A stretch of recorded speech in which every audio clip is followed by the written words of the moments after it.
Presiden Rusia Vladimir Putin mengatakan Rusia akan menanggapi serangan teroris di jembatan Crimea. Sekarang Kementerian Pertahanan sedang mempersiapkan proposal untuk serangan, kata Putin tanggal 17 Juli. Presiden Putin tak merinci rencana serangan balas dendam dimaksud. Kyiv tidak mengklaim bertanggung jawab atas ledakan itu atau menyangkal keterlibatannya. Menurut juru bicara intelijen pertahanan Ukraina, Andriy Yusov, Kyiv tidak akan mengomentari penyebab kerusakan di jembatan Crimea. Yusov mencatat bahwa dia hanya bisa mengutip Kepala Intelijen Pertahanan Ukraina, Kirilo Budanov, yang mengatakan jembatan Crimea adalah struktur yang tidak stabil. Ini bukan pertama kalinya insiden serangan dilaporkan di jembatan Crimea. Pada tanggal 8 Oktober tahun 2022, jembatan tersebut mengalami kerusakan setelah ledakan, yang menurut pejabat Rusia disebabkan oleh sebuah truk berisi bahan peledak yang meledak di dekat kereta tanker di jembatan tersebut.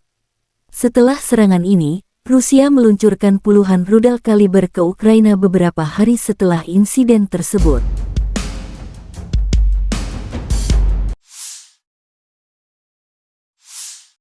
Perjanjian Laut Hitam mengenai ekspor gandum dan biji-bijian dari Ukraina resmi berakhir tanggal 17 Juli. Pihak Rusia memilih tidak memperpanjang kesepakatan dengan PBB, Turki sebagai fasilitator dan Ukraina. Juru bicara Kepresidenan Rusia Dmitry Peskov kepada wartawan pada Senin tanggal 17 Juli mengatakan Rusia mundur dari perjanjian karena sejumlah hak Rusia tak dipenuhi. Merespon putusan Rusia, Presiden Ukraina Volodymyr Zelensky mengklaim bahwa suplai biji-bijian dan makanan Ukraina melayani hampir 400 juta orang dan kesepakatan itu memberikan stabilitas bagi 45 negara di seluruh dunia. 60% dari volume yang diekspor ke negara-negara Afrika dan Asia. Zelensky mengusulkan kepada Sekretaris Jenderal PBB Antonio Guterres dan Presiden Turki Recep Tayyip Erdogan bahwa Ukraina, PBB dan Turki dapat memastikan pengoperasian koridor pelayaran dalam format trilateral. Sekretaris Jenderal PBB Antonio Guterres mengecam keputusan Rusia tersebut. Pada akhirnya, partisipasi dalam perjanjian ini adalah sebuah pilihan. Tetapi orang-orang yang berjuang di mana-mana dan negara-negara berkembang tidak punya pilihan, tulisnya, seraya menambahkan bahwa ratusan juta orang yang menghadapi kelaparan akan membayar harganya. Serhiy Cherevati, juru bicara Komando Militer Timur Ukraina mengatakan di televisi nasional tanggal 17 Juli bahwa Rusia memusatkan lebih dari 100.000 personel, lebih dari 900 tank, lebih dari 555 sistem artileri, 370 MLRS ke arah Liman Kupiansk. Kolonel Jenderal Oleksandr Seresky, Komandan Angkatan Darat Ukraina, mengatakan bahwa situasi di timur sedang sulit. Menurut Seresky, Rusia sedang berusaha untuk menguasai wilayah Kupiansk dan melanjutkan serangan. Pada saat yang sama, Rusia memindahkan lebih banyak pasukan ke daerah sekitar Bakhmut untuk mencoba mencegah pasukan Ukraina maju, tambah Seresky. Beberapa pekan depan, pertempuran sengit diprediksi pecah di Kupiansk dan Bakhmut.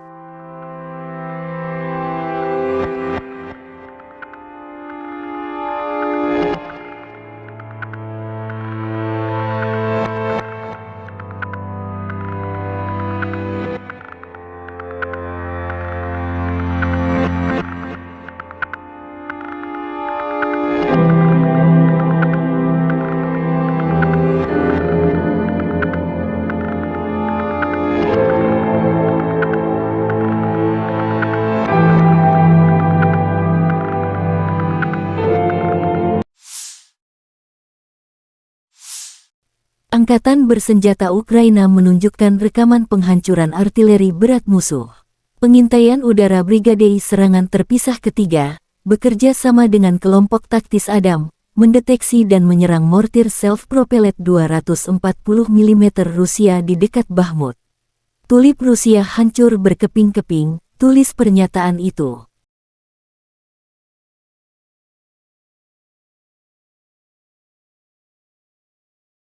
Angkatan bersenjata Ukraina menunjukkan rekaman unit Brigade Mekanik Terpisah ke-93, Holotny Yar. Para prajurit mengatakan bahwa brigade itu penuh semangat juang dan efektif dalam pertempuran. Merupakan suatu kehormatan dan kebanggaan bagi mereka untuk bertugas di Brigade ke-93 yang legendaris, tulis pernyataan itu.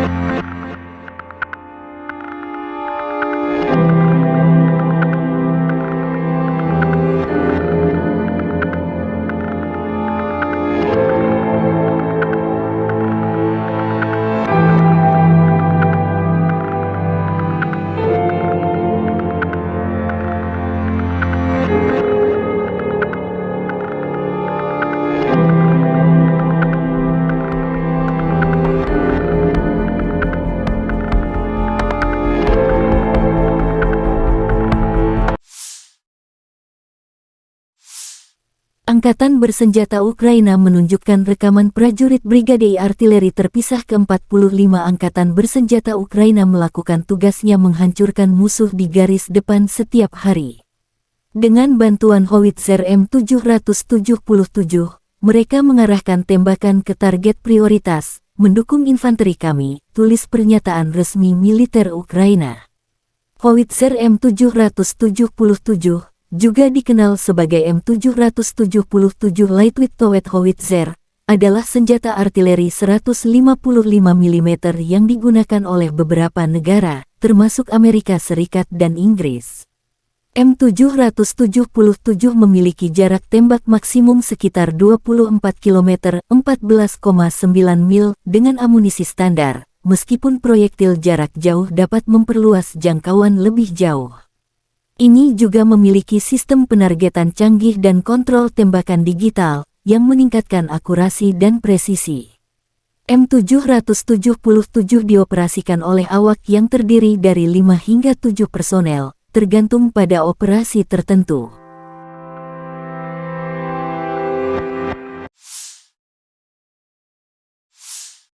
Angkatan bersenjata Ukraina menunjukkan rekaman penghancuran tenaga musuh dan area benteng menggunakan Gvosdika 2C1. Artileri, khususnya senjata self-propelled 2C1, Gvosdika, membantu mendorong mundur penjajah.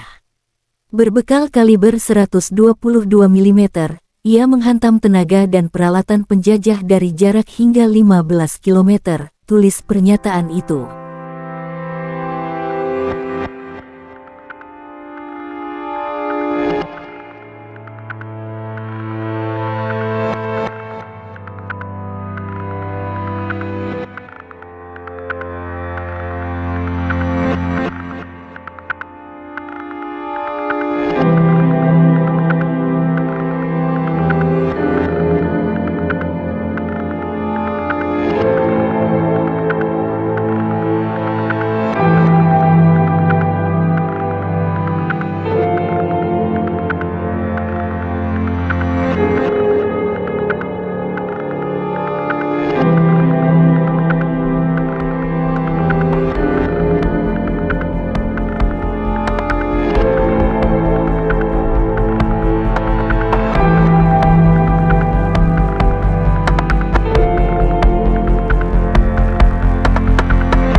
треба, як то кажуть, закінчити війну цим екіпажем і спокійно поїхати собі додому.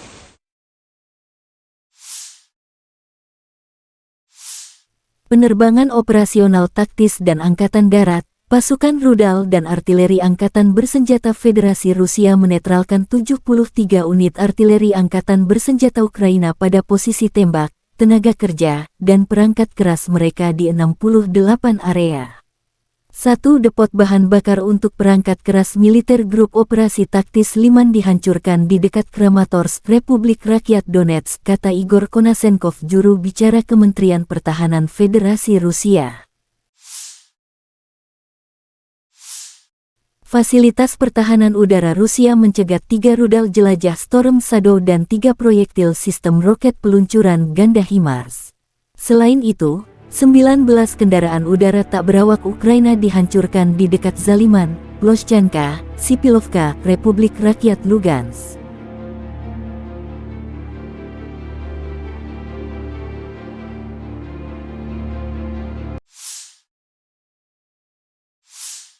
Juru bicara Kementerian Pertahanan Federasi Rusia Letnan Jenderal Igor Konasenkov mengatakan tanggal 17 Juli secara total, Angkatan Bersenjata Ukraina kehilangan 455 pesawat, 242 helikopter, 5.047 kendaraan udara tak berawak, 426 sistem rudal pertahanan udara, 10.731 tank, dan kendaraan tempur lapis baja lainnya. Juga 1.139 kendaraan tempur yang dilengkapi dengan MLRS, 5.487 meriam dan mortir artileri lapangan, serta 11.717 kendaraan bermotor militer khusus telah dihancurkan selama operasi militer khusus berlangsung.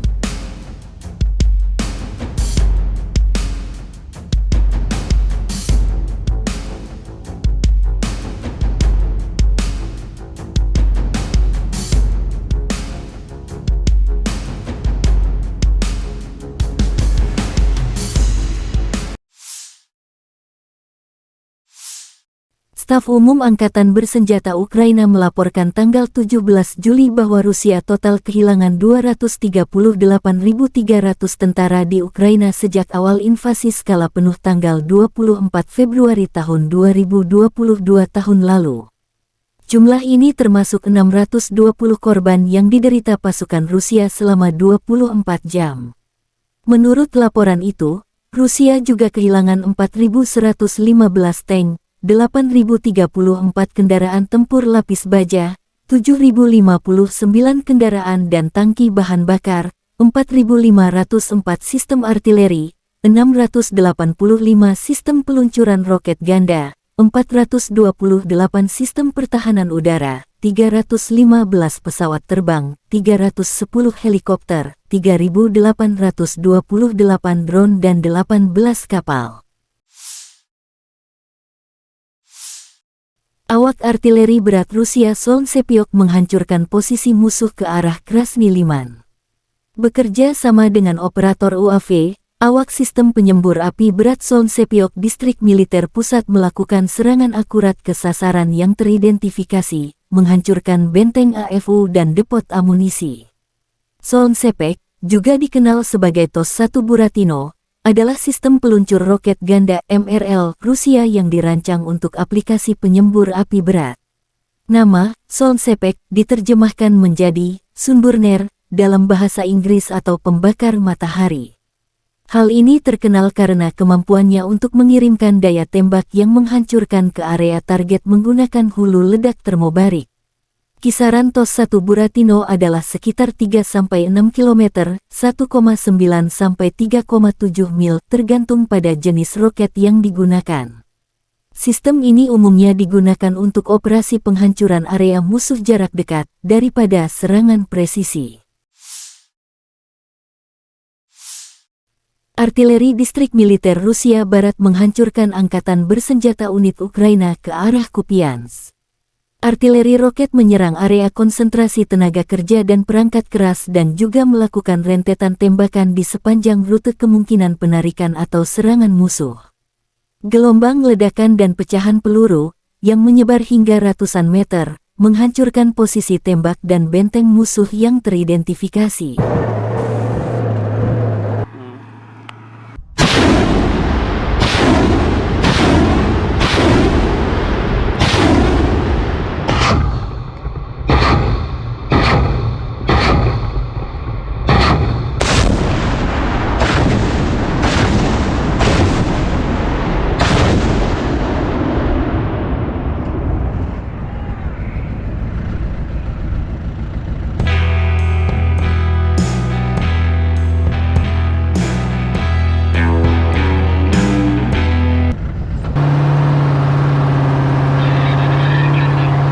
Получили цель от старшего начальника, скопление живой силы и техники, выдвинулись на огневую позицию, отработали и сразу в укрытие.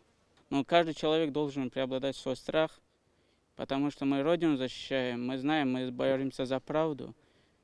И тогда вот ощущаешь, кого ты бьешь, по кому ты стреляешь, все уходит. Преимущество РСЗО то, что он по скоплению основном, и можем стрелять сразу 40.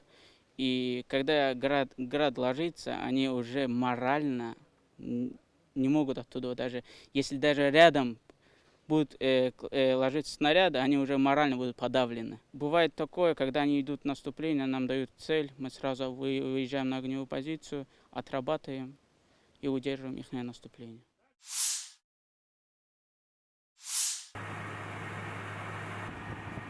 Awak helikopter Serang K-52 Distrik Militer Timur Rusia menghancurkan benteng AFU dan kendaraan lapis baja. Selama serangan mendadak, pilot penerbangan Angkatan Darat melakukan peluncuran rudal terhadap titik-titik benteng yang terdeteksi dari unit AFU. Akibat penyerangan tersebut, pos komando musuh dan kendaraan lapis baja hancur. K-52, juga dikenal sebagai Kamov K-52 Alligator, adalah helikopter serang Rusia yang dirancang khusus untuk pengintaian dan operasi tempur. Ini adalah pesawat 2 kursi bermesin ganda yang dikembangkan oleh Biro Desain Kamov. K-52 dikenal dengan avionik canggih, kemampuan manuver, dan sistem senjatanya. K-52 Alligator adalah helikopter serang modern yang dirancang untuk beroperasi di berbagai kondisi medan perang. Avionik, daya tembak, dan kemampuan manuvernya yang canggih menjadikannya aset yang tangguh untuk pengintaian dan operasi tempur.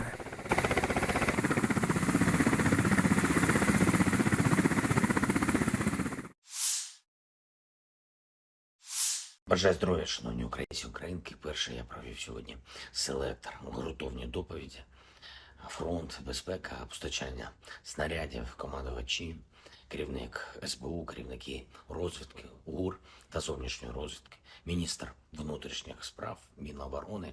Детально щоденно робимо все, щоб наші воїни мали все необхідне для активних дій.